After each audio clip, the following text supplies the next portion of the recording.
Hello friends, ഞാൻ ദീപ. റെസിൻ ആർട്സിൻ്റെ പുതിയൊരു വീഡിയോയിലേക്ക് എല്ലാവർക്കും സ്വാഗതം. അപ്പോൾ ഇന്നത്തെ വീഡിയോ എന്ന് പറയുന്നത് നിങ്ങളിപ്പോൾ കണ്ടുകൊണ്ടിരിക്കുന്ന ഈ ബുക്ക് മാർക്സ് എങ്ങനെ ചെയ്യുന്നു എന്നുള്ളതാണ്.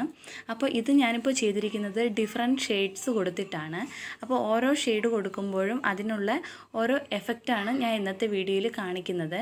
ഇത് ബുക്ക് മാർക്കാണ്. അപ്പോൾ അതിന് വേണ്ടി ഉപയോഗിച്ചിരിക്കുന്ന മെറ്റീരിയൽ എന്ന് പറയുന്നത് എപ്പോക്സി റെസിൻ, പിന്നെ വേണ്ടുന്ന മോൾഡ്സ്, പിന്നെ ഉപയോഗിച്ചിരിക്കുന്നത് പേഴ്സൺ പൗഡറാണ്. അപ്പോൾ നിങ്ങൾ വീഡിയോ ആദ്യം മുതൽ അവസാനം വരെയും കാണുക. നിങ്ങളുടെ ഡൗട്ട്സൊക്കെ നിങ്ങൾക്ക് കമൻറ്റ്സ് ബോക്സിൽ ചോദിക്കാവുന്നതാണ്. അതുപോലെ വീഡിയോ ഇഷ്ടമായ ലൈക്ക് ചെയ്യുക, ഷെയർ ചെയ്യുക. അപ്പോൾ നമുക്ക് വീഡിയോ കാണാം.